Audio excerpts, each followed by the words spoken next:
And welcome to GBN Originals. I'm Ben Leo.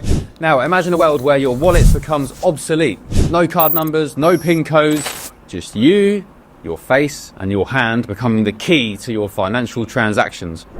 It sounds like something out of a sci-fi blockbuster, doesn't it? But this isn't fiction. It's the future Mastercard envisions for all of us by 2030. In a bold announcement, Mastercard has revealed plans to phase out the iconic 16-digit credit card number that's been a cornerstone of modern commerce for decades. And instead, of course they're turning to biometric authentication, using your unique physical traits such as your face or your palm to verify payments. What could go wrong?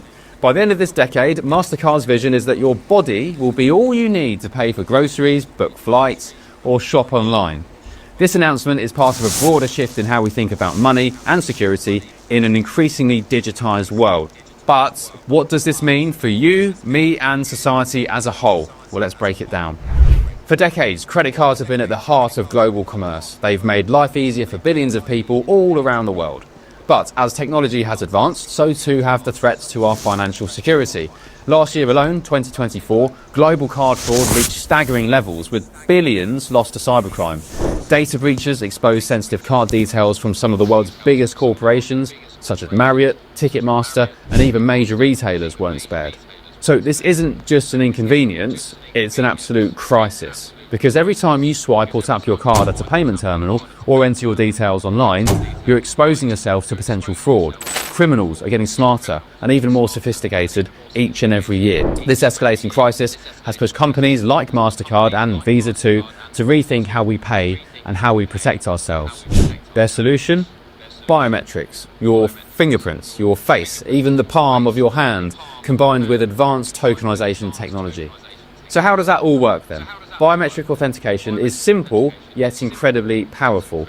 Instead of storing your credit card number on a physical card or in an online system where it can be stolen by hackers, tokenization converts it into a unique digital identifier stored securely on your device or in a cloud-based system. This token is meaningless to anyone who tries to steal it because it can only be verified when paired with your personal biometric data. When you make a payment using biometrics, whether it's through facial recognition or scanning your fingerprint, the system verifies both the tokenized data and your physical traits. This ensures that even if hackers breach a system or intercept payment data, they just can't access anything useful. The goal is clear. Us blokes hate talking about a little thinning up top, and many of us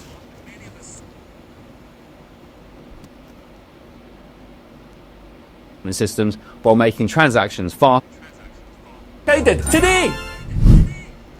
Eliminate vulnerabilities in traditional payment systems while making transactions faster and more convenient for consumers. Mastercard isn't alone in this revolution. We've already mentioned Visa. They're making strides with biometric payment technology. In fact, Visa has already certified biometric payment cards equipped with fingerprint sensors and advanced security elements like Infineon's SLC38 chip. And to me and you, that's a cutting-edge piece of tech designed specifically to secure transactions. These innovations are being tested and rolled out all around the world. In Australia, Mastercard has partnered with AMP Bank back in 2022 to launch its very first numberless cards. And these cards didn't display any visible account numbers or expiration dates, which is, according to them, a significant step forward to eliminating physical identifiers altogether. Meanwhile, Visa-certified solutions like IDEX Pay and Secura Pay Bio are paving the way for adoption across Asia, Pacific markets and beyond. So the race really is on between these two giants, Mastercard and Visa, to define the future of how we spend our money. But there's more at stake here than just convenience at checkout counters. The rise of biometric payments is part of a much larger trend, the convergence of digital identity systems with financial transactions. Think about it for a second. Biometric authentication ties your unique physical identity directly to your financial activity. And it doesn't stop there. All around the world, governments and corporations are developing systems that link biometric data with everything from healthcare records to legal identification apps. Proponents of this, well, they argue that this kind of integration will enhance security and make you safe and make it all seamless for everyone involved. Imagine being able to access government services or medical care simply by scanning your face or your palm. Sounds ideal on paper. But critics warn that this could lead us down a very slippery slope indeed towards centralized control over personal data. Once biometric systems are fully implemented on a global scale, just who will control them? And what will happen if or when they're abused? Biometrics promise unparalleled security against fraud, but they also come with significant risks too. Unlike passwords or PINs, which can be reset if compromised, you can't just change your face or fingerprints if they're stolen, even if you might like to at times. Experts have raised concerns about what happens when biometric data falls into the wrong hands. Cybersecurity analysts point out that once stolen, biometric data is essentially gone forever. Poof! It can't be replaced like a lost credit card number. Privacy advocates also have sounded alarms about centralized databases storing vast amounts of biometric information. These databases, these hubs, can become prime targets for hackers, or, worse yet, tools for mass surveillance by governments or corporations or nefarious states.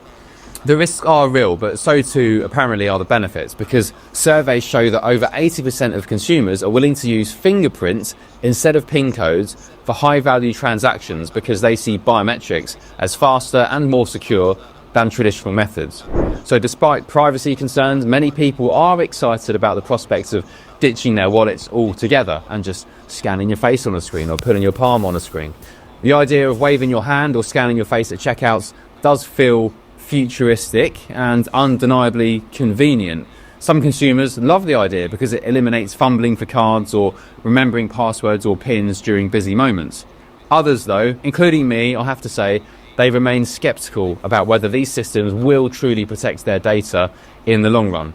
But one thing is clear: as companies such as Mastercard push forward with these technologies, consumers will need to weigh convenience against potential risks very, very carefully. Mastercard's ultimate goal isn't just removing numbers from credit cards. No, it's removing cards altogether. And by eliminating physical cards entirely from their ecosystem by 2030, only 5 years away, Mastercard hopes to reduce fraud while enhancing user experience across its global networks.